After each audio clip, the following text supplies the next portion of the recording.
Hello everyone, I am Sunita Yadav, your science teacher. In today's class, we discuss about chapter number 9, reproduction in animals. In previous classes, we understand all the points reproduction in animals. In today's class, we discuss chapter number 9, question answer. Okay. First question number 1, explain the importance of reproduction in organism. कि reproduction की importance क्या है organism के अंदर। ठीक है, तो reproduction एक वाइटल फिनोमेना है इस प्लेनेट अर्थ के ऊपर which is essential for existence and continuity of life and species on it, generation after generation. अपनी स्पीसीज को मेंटेन करने के लिए अपनी स्पीसीज की कंटिन्यूटी जनरेशन आफ्टर जनरेशन चलती रहे, इसीलिए रिप्रोडक्शन क्या है, इम्पोर्टेंट है। Clear?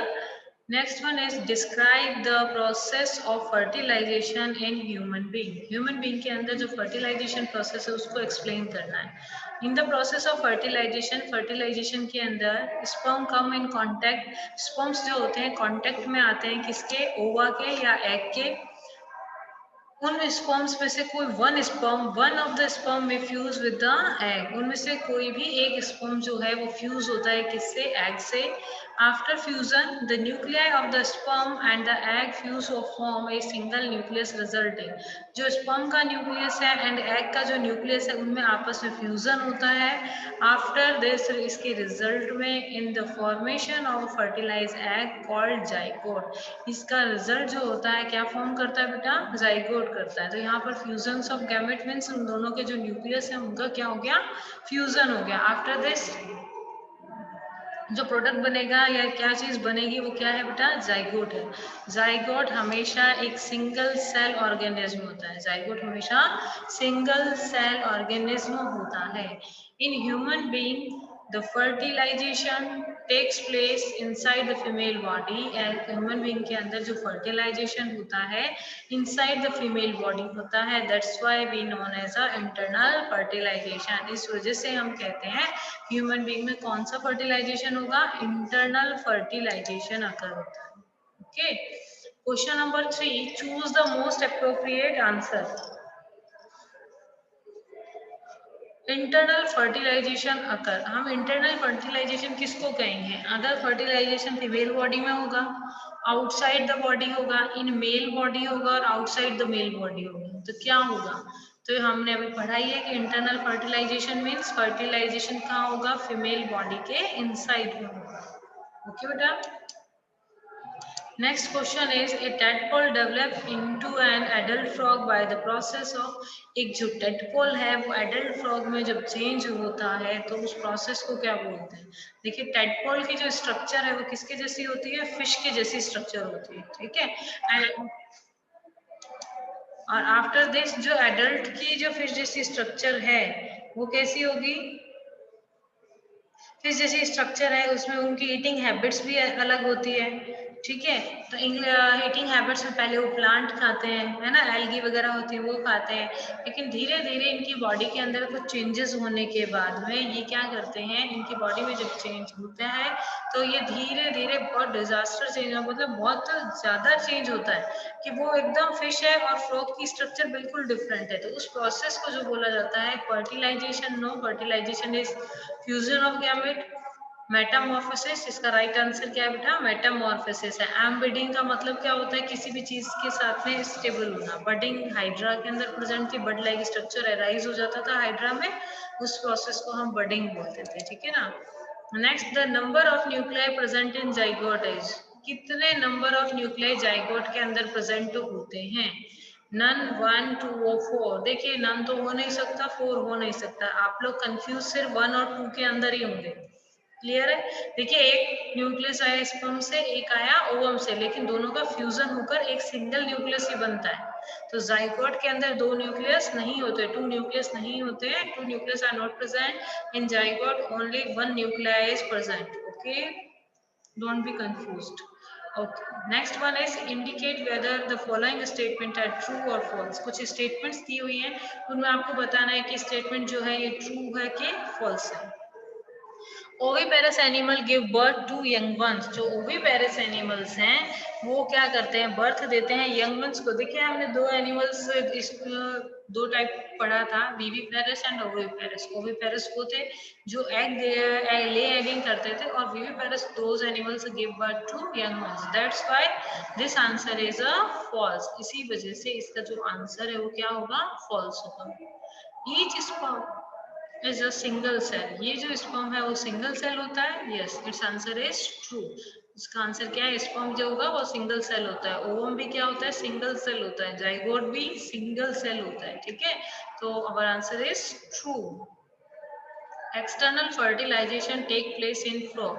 एक्सटर्नल फ्रॉग के अंदर एक्सटर्नल फर्टिलाइजेशन होता है। यस, इन फ्रॉग में एक्सटर्नल फर्टिलाइजेशन होता है। Okay, a new human individual develop from a cell called a gamete. एक न्यू इंडिविजुअल जो डेवलप होता है सेल्स का, उसको हम गैमेट बोलते हैं। नो, उसको हम जाइगोट बोलते हैं, या एम्ब्रियो या यंग वंस बोल सकते हैं। तो हम उसे गैमेट नहीं बोलेंगे। ठीक है, egg laid after fertilization is made up of a single cell. जो हमारी एग है, जो फर्टिलाइज एग है, वो क्या सिंगल सेल का बना हुआ है। Egg laid after fertilization is made up of a single cell. Fertilization के बाद में जो एग है वो कैसा रहता है, सिंगल सेल रहता है या डबल सेल रहता है, सिंगल सेल ही रहता है। Amoeba reproduce by budding. Amoeba जो है बडिंग के थ्रू रिप्रोड्यूस करता है। No, our answer is false. Fertilization is necessary even in asexual reproduction. Fertilization जरूरी है एसेक्सुअल रिप्रोडक्शन के अंदर, तो false. Binary fission is a method of asexual reproduction. True. जो बाइनरी फिजन है एसेक्सुअल रिप्रोडक्शन के अंदर, हमने पढ़ा था कि अमीबा जो सिंगल सेल होता है उसका न्यूक्लियस टू पार्ट में डिवाइड होता है। आफ्टर दैट उनकी जो बॉडी है वो भी टू पार्ट में डिवाइड हो जाती है। तो binary fission is a method of asexual reproduction. Yes, a zygote is formed as a result of fertilization. जो जाइगोट है वो फॉर्म होता है फर्टिलाइजेशन के रिजल्ट में। Yes, our answer is true. An embryo is made up of a single cell. जो embryo है वो सिंगल सेल से बना होता है। नो, सिंगल सेल से होता है उसको हम जाइगोट बोलते हैं। मोर देन वन सेल जो भी चीज डिवीजन के बाद बनेगी उसे हम क्या बोलते हैं, एम्ब्रियो बोलते हैं। ठीक है, तो that's why our answer is false. Next question is question number 5. Give two difference between a zygote and a fetus. Zygote क्या था, फर्टिलाइजेशन के जस्ट आफ्टर एक सिंगल सेल स्ट्रक्चर बना था, उसको हम zygote बोल रहे थे। और फीटर मल्टी सेल से जिसमें हम सारे ऑर्गन्स को आइडेंटिफाई करें, वो क्या है, फीटस है। तो दोनों में डिफरेंस अपन देखते हैं। It is a single cell. तो zygote क्या होता है, सिंगल सेल होता है। It contain only one cell. उसके अंदर कितनी सेल्स होती हैं, only one cell. Foetus it is a multi cell, it contain many cells. उसके अंदर क्या होती है, बहुत सारी सेल्स प्रेजेंट होती हैं। It is formed by the fusion of male gamete और स्पर्म एंड फीमेल गैमेट और ओवा। इसके अंदर जो होगा जाइगोट जो होता है मेल गैमेट के स्पर्म से और फीमेल गैमेट के ओवा के फ्यूजन के कारण जो ऑब्टेन होता है वो क्या होता है, zygote. Next, foetus it is formed by the repeated division of zygote. Zygote के अंदर जब बार बार डिवीजन हो जाते हैं तो उससे बनता है foetus. Clear. Next one is define asexual reproduction. Describe two method of asexual reproduction in animal. सबसे पहले हमें बताना है कि एसेक्सुअल रिप्रोडक्शन क्या होता है। आफ्टर दैट जो टू टाइप हमने पढ़े थे, बडिंग एंड फिजन, जो दो मेथड वो रीड किए थे उनको अपने को रीड करना है। Next one is the mode of reproduction in which only a single parent is involved is called a asexual reproduction.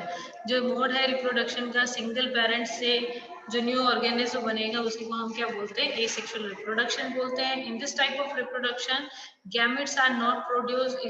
जो एसेक्सुअल रिप्रोडक्शन होता है उसमें गैमेट्स प्रोड्यूस नहीं होते हैं, एंड गैमेट्स ही प्रोड्यूस नहीं होंगे तो फ्यूजन ऑफ गैमेट्स भी नहीं होगा। No fusion of gametes and no gametes are produced in asexual reproduction, and after that no zygote are there and no offspring are there.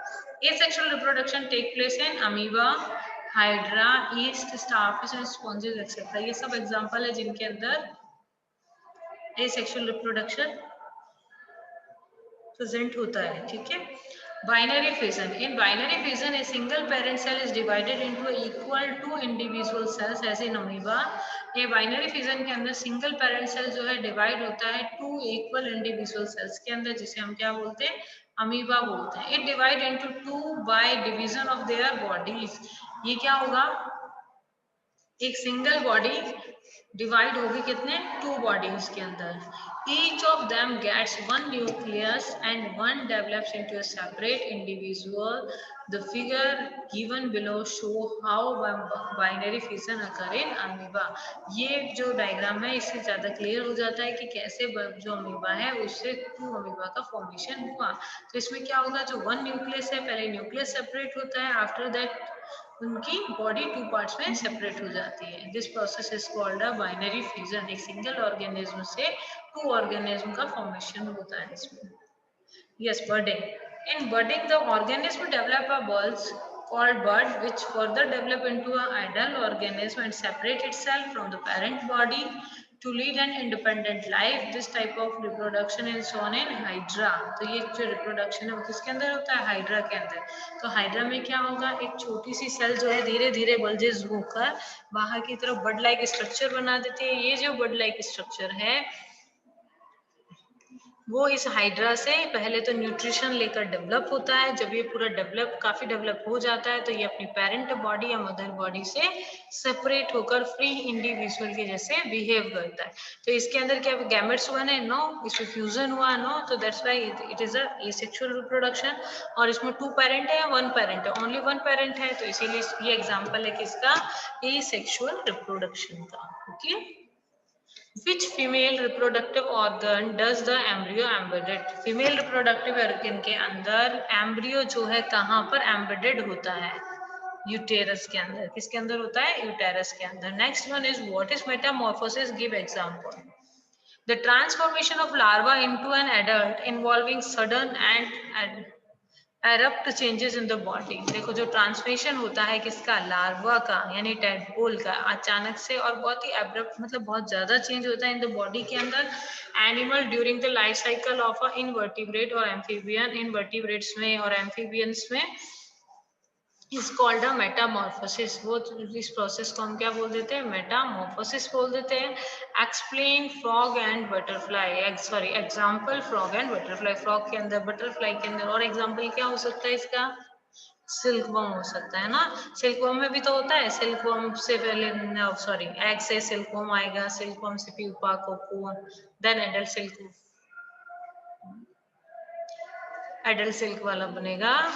Next insects. Next question number 9, difference between internal fertilization and external fertilization. Internal fertilization and external fertilization. The fusion of male gamete or sperm and female gamete of ova occur inside the female body. अगर जो fusion होता है male gamete का female gamete का inside the body होता है तो उन्हें हम internal fertilization बोलते हैं, such as human being, bird and mammal. Okay. Next one is external fertilization. The fusion of male gamete and female gamete take place outside the body of a female partner, such as in a frog, fish and starfish. ये external fertilisation किसे बोलेंगे, जब fusion of gametes outside the body होगा तो उसे हम external fertilisation बोलते हैं. Example frog, fish and starfish, ये सब इसके example. Okay. Next, second point, the female partner lay either fertilized egg or a fully grown young one. जो जिनके अंदर भी internal fertilization होता है वे भी young ones को birth के देते हैं, नहीं तो fertilized egg को birth देते हैं. तो fertilized egg को birth देने में हमने example किसके बारे में read किया था, hen जो है fertilized egg देती है. ठीक है, तो hen के अंदर भी internal fertilization ही present होता है. Next, the female partner discharges unfertilize egg. इसके अंदर जो फीमेल होती है वो अनफर्टिलाइज एग ही ले करती हैं वाटर के अंदर और आफ्टर दैट उसके बाद में फर्टिलाइजेशन होता है. Last third point, offspring have a high chance of survival. जो जिनका फर्टिलाइजेशन इनसाइड द बॉडी होता है उनके सर्वाइव होने के चांसेस क्या होते हैं, ज्यादा होते हैं. Offspring have a low chance of survival. जिसमें एक्सटर्नल फर्टिलाइजेशन होता है उनकी यंग वंस का बनना या ऑफस्प्रिंग का बनना थोड़ा डिफिकल्ट होता है और उनके सर्वाइवल के चांसेस बहुत ही कम होते हैं। ठीक है, कैसे कम होते हैं? मान लीजिए कोई फीमेल है, उसने 100 एग दिए, तो 100 एग में भी मान लो टेम्परेचर बहुत ज्यादा हाई हो गया, ठीक है, जिसके कारण वो एग ड्राई होकर खराब हो जाते हैं। कुछ दूसरे एनिमल्स ऐसे होते हैं जो वाटर के अंदर से उन एग्स को क्या कर सकते हैं, ईट कर सकते हैं। तो जो एक्सटर्नल फर्टिलाइजेशन जिसमें होता है, उसके अंदर उन एग्स में से नंबर ऑफ यंग वंस कितने बनेंगे वो चांसेस बहुत कम होते हैं, क्योंकि उनको बाहर की एक्सटर्नल कंडीशंस को भी फेस करना पड़ता है। लेकिन इंटरनल फर्टिलाइजेशन के अंदर जो इन फ्यूचर जनरेशन है वो क्या रहती है, सेव रहती है। क्लियर है? एक्स्ट्रा क्वेश्चंस में draw label diagram of sperm. Sperm का आपको डायग्राम लर्न करना ही है। जो स्पर्म है वो कितने पार्ट्स में डिवाइडेड होता है? 3 पार्ट्स में। First head, middle piece and tail. Head, middle piece and tail. Head के अंदर क्या प्रेजेंट होता है? न्यूक्लियस प्रेजेंट होता है। मिडल पीस में माइटोकॉन्ड्रिया प्रेजेंट होता है एंड टेल के अंदर, टेल किस में हेल्प करती है? मूवमेंट में हेल्प करती है। तो ये आपका सिंपल स्पर्म का डायग्राम है। Difference between sexual and asexual reproduction, ये बहुत इंपॉर्टेंट है।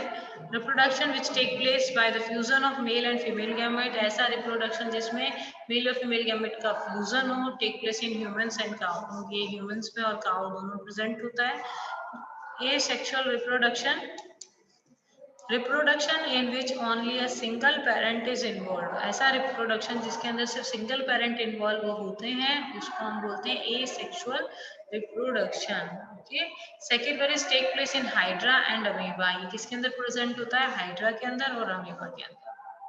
Third question is why animal which undergo external fertilization lay android of I.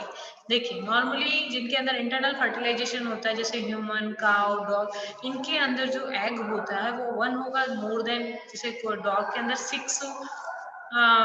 Six puppy होते हैं तो उसके अंदर 6 एग्स होते हैं। ठीक है, जिसके अंदर जितने वो बर्थ दे सकता है चाइल्ड्स को उतने एग उनकी फीमेल में ले होते हैं। ठीक है, तो प्रोड्यूस होते हैं उस टाइम पे। लेकिन जो एक्सटर्नल फर्टिलाइजेशन है, अगर इनके नंबर्स कम होंगे एग्स के, वहां सपोज करते हैं इन्होंने 6 ही एग को ले किया, ठीक है, कुछ टेम्परेचर से डिवॉर हो जाएंगे, कुछ विंड से, कुछ रेनफॉल हो गई, किसी अदर एनिमल ने उनको ईट कर लिया, तो वो जो स्पीसीज है वो धीरे धीरे क्या हो जाएगी? एक्सटिंक्ट ही हो जाएगी। ठीक है, इसीलिए जिनके अंदर एक्सटर्नल फर्टिलाइजेशन होता है वो नंबर्स में एग देते हैं, ले ऑफ 100 ऑफ एग, मतलब बहुत ज्यादा एग देते हैं। ठीक है, जैसे आपने सिल्क वर्म का भी रीड किया था, तो सिल्क वर्म भी 100 एंड 1000 की फॉर्म में एग लेइंग करता है, क्योंकि उनमें से कुछ ही सर्वाइव कर पाते हैं आगे, कुछ को कुछ ना कुछ टेम्परेचर से प्रॉब्लम है या अदर एनिमल को ईट कर जाते हैं, कुछ अलग अलग चीजें होती हैं।